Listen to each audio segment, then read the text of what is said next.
I'll quickly go through this, but you see the bad area, the big box area of Norwalk outside the town. And if we had a land value tax, this is sort of a thought experiment. If we had a land value tax, almost the entire tax bill that Main Street is now paying would be transferred to the big box stores that are owned by absentees. In other words, you would see a shift. You can see on the map a pronounced dramatic shift away from Main Street and onto the sprawl development stores. And people would like to go to Main Street. Whenever they're asked, when people are given examples, where do you want to shop? Where do you want to live? They always pick small, middle class, working class neighborhoods. Everybody wishes, they could live on Belmont Avenue in the Bronx. It's got stores, it's got flower shops, it's got all of that. And that's what people want. They don't want the big box. Philadelphia is no different than New York in its tax structure. And you can see that almost all taxes come from wages and net profits. You can see that real estate takes up relatively a small amount of taxes. Then you have sales taxes, a real estate transfer tax. And Philadelphia is worse than New York on one count. If we tax your gross receipts, then if you make a profit after that, we tax your net receipts. So it's the only city in the country that has such a tax system. But I can illustrate right now what would happen with LVT in Philadelphia. On the far left, you see residential. Almost 80% of them would see a tax decrease. Apartment houses, multifamily, almost the same amount of decrease in tax burden. Mom and pop, which is really important. The ones we talked about with the store on the first floor and a couple of apartments above, that's the area where we are right now, used to be full of those in Chelsea. They would save dramatically. Commercial and industrial, half and half, and vacant land, of which out of the 450,000 parcels in Philadelphia, 60,000 are vacant. 40,000 are abandoned. So talk about a hollowed out city. And surprisingly in New York, and you go to the outer boroughs, you can find that too. I'm going to end with a place that I'm working with. It's called Francisville. Francisville was founded by runaway and free slaves in the early 1800s in Philadelphia. We're very welcoming to abolition, city of brotherly love. And Francisville was an agricultural community.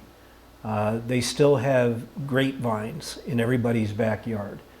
They provided grapes to the city of Philadelphia, the surrounding countryside in New Jersey. That was their specialty. And it's funny because it's in North Philadelphia, it's rather poor right now, but everybody has a grapevine, and it's a fun place to visit. I work with the CDC there.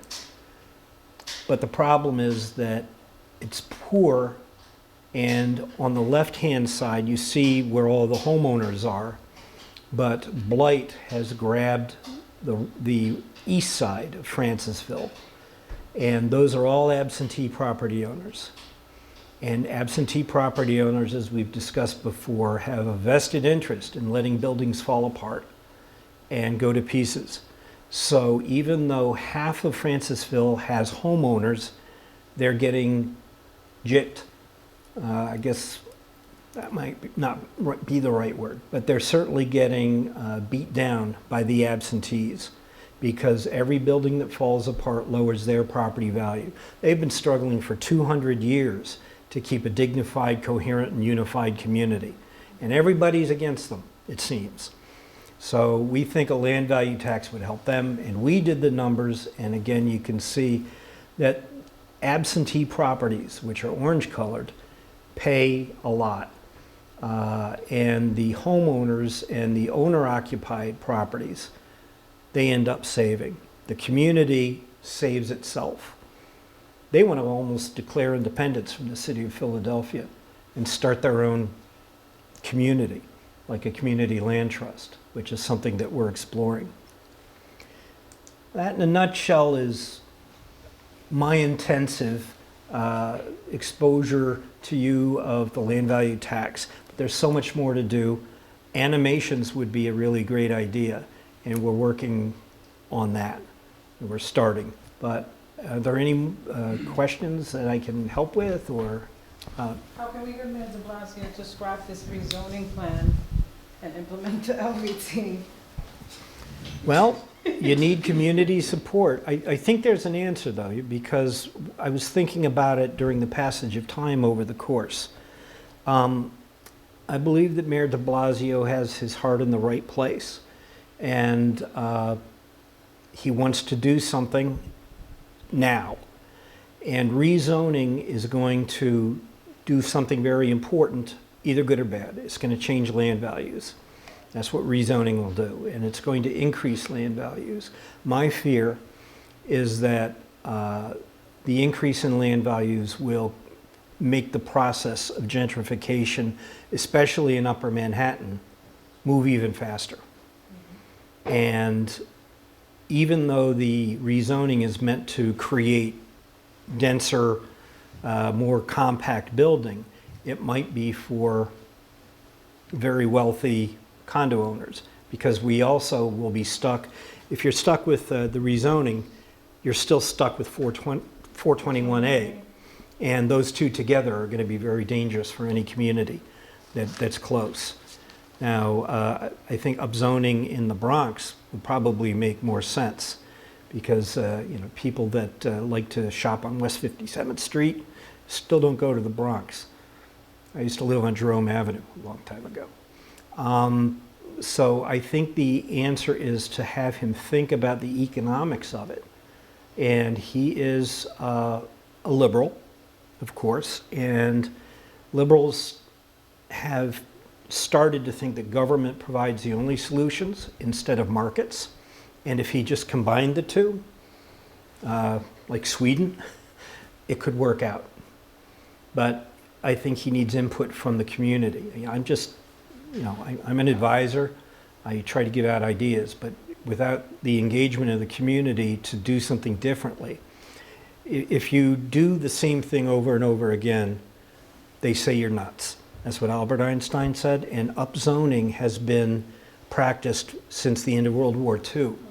Starting in Manhattan, moving to Brooklyn, it hasn't helped the issue of affordability. Marcial, did you have a question? Yeah. In the last graph, you were showing an increase going from negative to positive revenue. What is that revenue coming from? Land value taxation, but it's coming from somewhere. Yeah, actually, the negative. How you make the community pay for it? The negative and the positive is actually the change in their tax bills.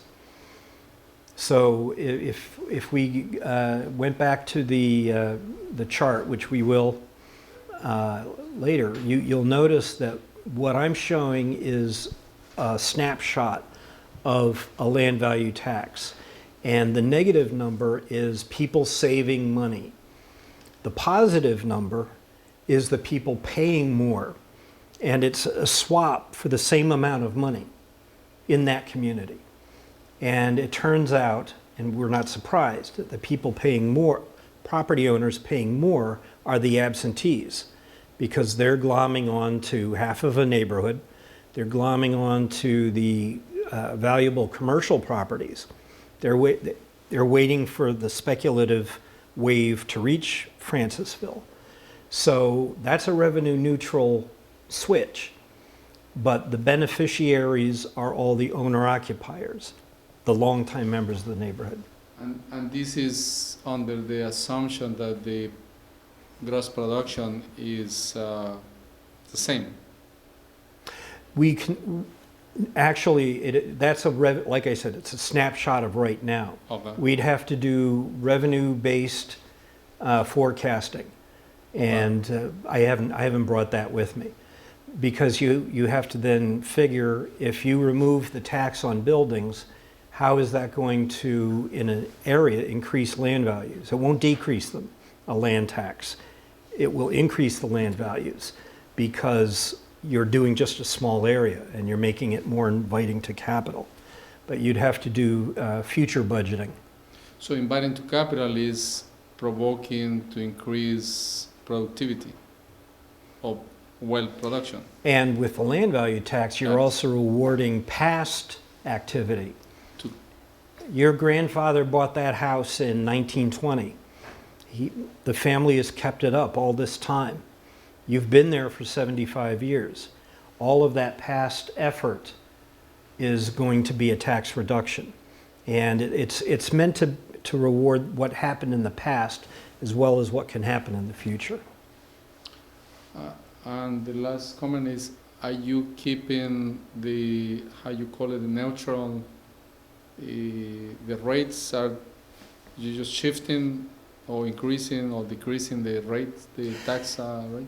The rates in this case were meant to be revenue neutral. Revenue neutral. But That's at the same time, it's been requested by one of our attendees that I show what happens if we reduce other taxes.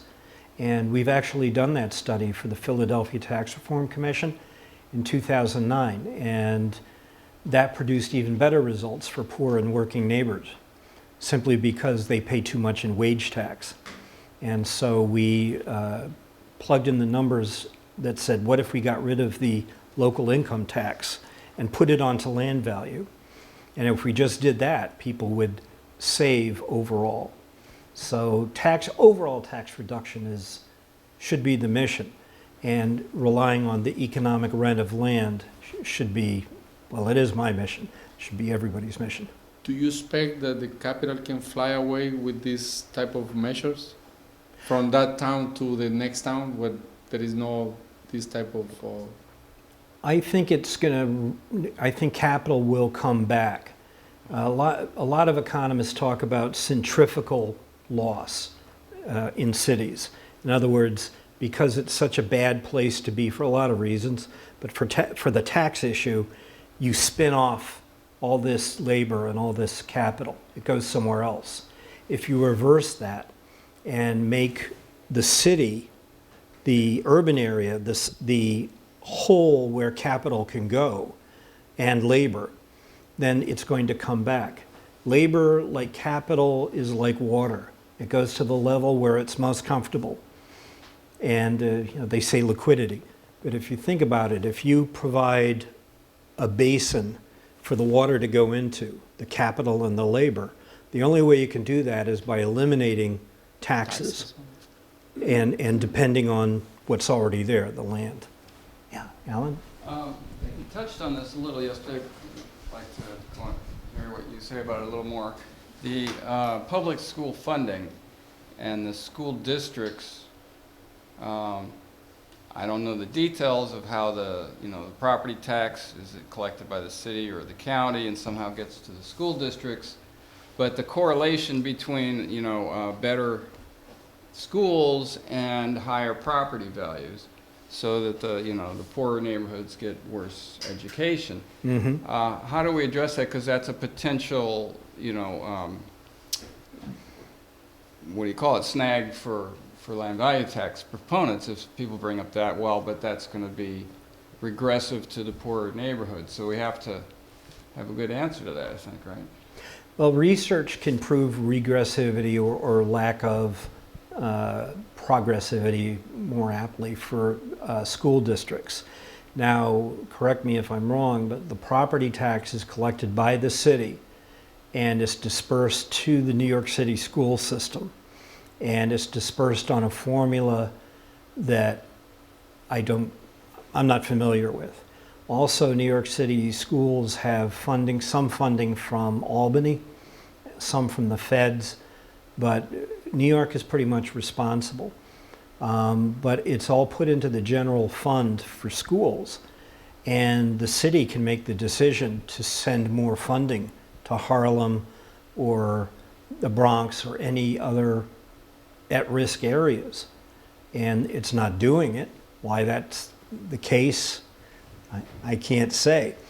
I do know that the influence of people that live, say, on the Upper West Side to get a good public school is not to be denied.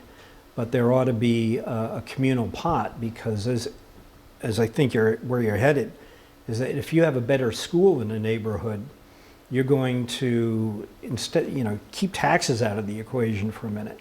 If you have better schools, you're going to bring back the middle-class families that used to live in these at-risk areas, and they have the desire for a better school, and they're going to insist on it. Poor people, I remember when, I hate to go anecdotal on you, but my grandmother was an orphan in Akron, Ohio, and she went to a lousy school because none of the parents could fight for their kids. They all worked 3 shifts in factories. And so the city made a judgment call.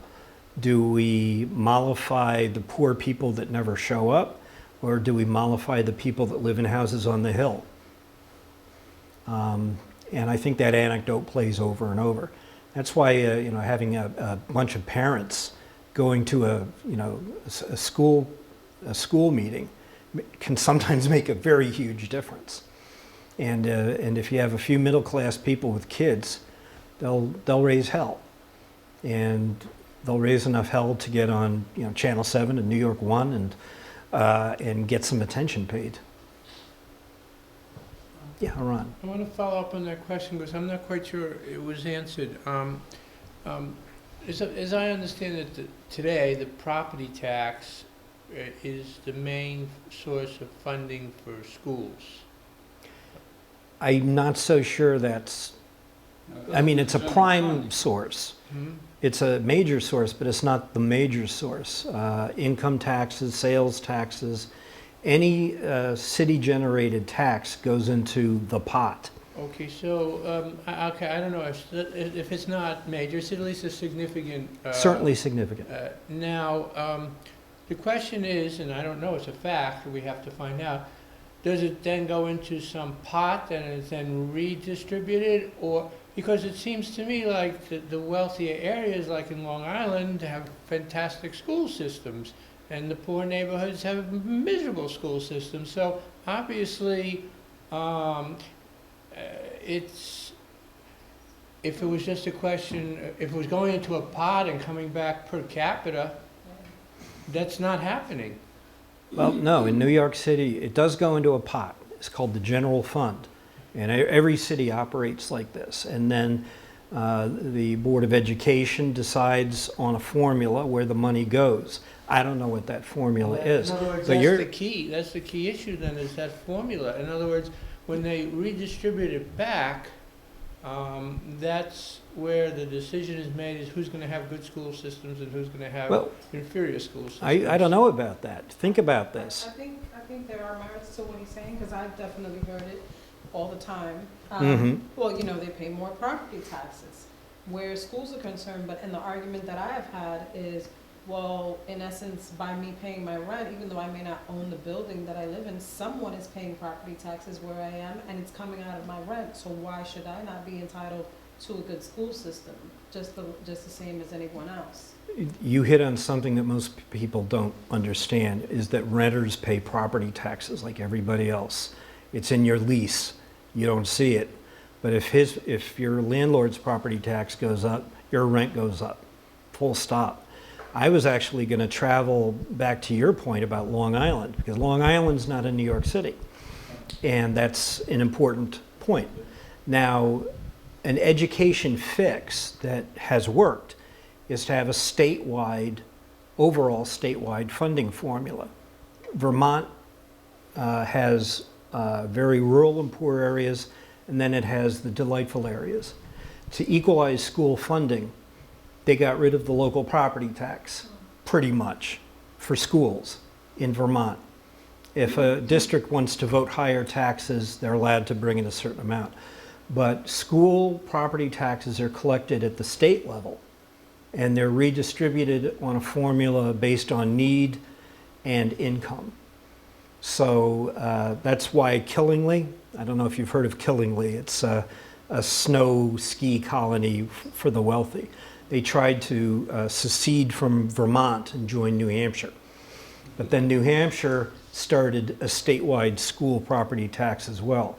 There's a real solution that's staring everybody in the face, which is if there are such disparities between communities and their economic strengths, you have to eliminate those disparities by moving taxing powers up to a higher level.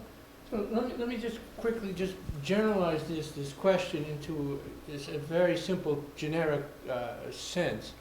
There are less productive lands and more productive lands. New York City is very productive. Alabama is very little productive. Right. But people live in different areas. So if it all is going into a pot or a single pot, right? The people in the productive areas are putting a lot more into that pot than the unproductive, right? So then when it comes time to send it back, to redistribute it, right? The argument will always be, it seems, we put a lot more in than you did, we should be getting back more than you did. Mm-hmm. That's on the basis that there's a separation. You hear If that a say, lot. You know, we're independent of you. It's different philosophy. You say, we're all part of America. We all contribute. You know, we send the coal and we send the trees to you guys, and you know, and we're in it together. Right? We're all in this together. And I think that's really, I'm just concerned if land value tax was very potent source of revenue. I'm not quite sure how the redistribution of that pot would play out. Those and there's are, a question yeah. of, for example, land tax will always be collected locally because it's a land tax, right? It's specific to the land. So once you collect it, would you favor the idea of keeping a certain portion, say, and sending some up to the state, and then the state keeps a part of that and sends it up to the federal? Or do you say collect the whole thing? Yeah, cutting out the middlemen. Well, No, I think that the locality can, because Joseph Stiglitz has demonstrated capably that the Henry George theorem works, that whatever improvements the community makes in a city, that the land rent generated by the improvements that the community makes, infrastructure, police, good schools, is sufficient and then some to fund the entire operations of that city. That's an important point. Cities, I think, should be empowered. I don't think power should be diluted or taken away. Cities are responsible to their voters. They're responsible to the people. The federal government is floating above us on some cloud. The redistribution of tax proceeds is an interesting question. Most of New York City is paid for by Wall Street. Therefore, most of the education is paid for by Wall Street. Who's against that? Wall Street gets theirs, and they're giving some too. So people that work in Wall Street, a lot of them don't live in New York. They live in Bergen County. They live in Connecticut. They certainly live in Greenwich. So they're taking plenty of wealth, but they're also transferring wealth to the schools.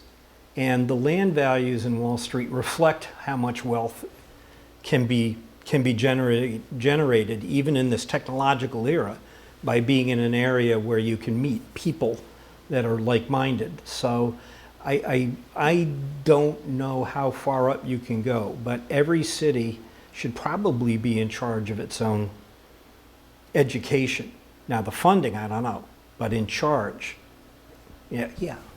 If I may, quickly. Please. The Lincoln Institute of Land Policy. This is from 2007, and I'm reading it because I doubt that it's changed much in the last 8 to 9 years. Property taxation and school funding are closely linked in the United States, with nearly half of all property tax revenue used for public elementary and secondary education. There is an active policy debate across the country regarding the degree to which public schools should be funded with property tax dollars. Some policymakers and analysts call for reduced reliance on property tax revenue and increased reliance on state funding. Others claim that the property tax is a critical ingredient in effective local government. School funding is no less controversial, and nearly every state has dealt with school funding litigation and court mandates at least once over the last several decades. That's going to continue. So here's what I've learned from a few experiences is that there's a pot of money that comes to the city, Right. and that's when the budget is passed sometime in the beginning of July, at the end of. From that, according to what I've learned, each council district gets their funding allocations. They get capital funding and then they get discretionary funding. So Mhm. the capital funding is for either school construction or building constructions or other sources. So it's up to the member to ask for what they need for their district. However, CEC, the Council of Education Community Council, like CEC 11, which covers some of the district that I live in, Uh-huh. they recommend or they ask the schools what they What they want need. for their school, for their district. Mm-hmm. And depending on how much money is the council member wants to give on a capital level, then that's what's allocated. Now, there is a way that there was always a third party involved doing the ask, Mm-hmm. according to what I've learned. And now there is one council member who has, instead of going through the middle guy, has gone directly to the principals of the school and have asked directly, what are your needs? Mm-hmm. And at that point, was able to allocate a couple of $1 million for each school in his district that has the needs. So, for instance, the Bronx Aerospace School just got $100,000 for a simulator, aerospace simulator, Mm-hmm. which they had for a long time and over a certain amount of time never used. So, this is what I've learned, and I just wanted to share that. Thank you. And doesn't that point out maybe the importance then of contacting the local principal and the local parents? I mean, we tread dangerous territory when we try to take away local control. In some cases, though, like the Vermont state school tax, it was imposed by a court simply because there was a 40-year-long argument over inequities in school funding, and there was no end in sight. So finally, a judge pulled everybody apart and made a decision. There hasn't been that, except for the city suing the state, which I guess it was never paid out, we found out. There hasn't been that kind of argument, I guess, in New York City. Just one more thing. Even though a member may allocate funds to a school, Mm-hmm. if the member is not in touch with the allocation, the chancellor has, or not the chancellor, the capital projects Right. director, can make a decision, okay, well, we don't have all the details for this, so we're allocating this to this. So, on certain instances, if you're in touch with the principal and the principal knows you're getting this allocation, all of a sudden they say, no, we're reallocating this, then that can be stopped at that, but they do reallocate if you're Yeah. not connected with the entity that you're funding. So speaking as an innocent citizen, if I'm a principal and I'm really good friends with somebody in the council office, do I stand a better chance of an allocation?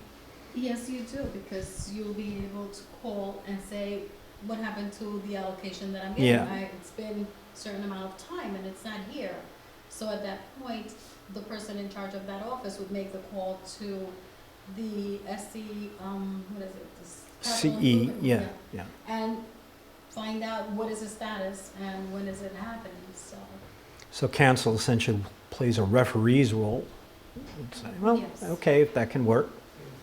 Marcial? Yes? Kind of. Yeah, just do you see any trends on the interest or involvement of the mayors in nationwide on the application of land value taxation? Is any Yeah. positive outcome, or is like The question about what mayors are interested and what city governments are interested. We have a new mayor in Philadelphia, and we got land value tax put into his broad list of suggestions. As you may know, the Independent Budget Office right here in New York has recommended the creation of a new class of property for vacant land and blighted property, based on the Washington, D.C. system of taxing blighted and vacant properties at a higher rate. That's a good idea. You know, we helped research that, and the numbers look good. It's an extra $800 million a year into the coffers of the city of New York. We are working in Boston and all over Connecticut right now. But we're a very small nonprofit, so that's why we have to talk to activists and local citizens to move the ball forward. In Philadelphia, if it wasn't for the local civic associations, we wouldn't have gotten anywhere. So I would say that there's actually, if I sort of went down the list, Boston, Providence, Albany, Buffalo, a lot of upstate communities that have lost their industrial base. So I'd say at any given time we're working actively with about 20 cities. And sometimes it doesn't work, you know, the numbers don't work. And if they don't, we say, you know, thank you, bye-bye. But generally, just the idea is it's starting to really gain ground simply because all the old beliefs are failing. We might have a recession coming again this year. So thank you very much. I hope tune in when this is broadcast. And it was great talking to you all.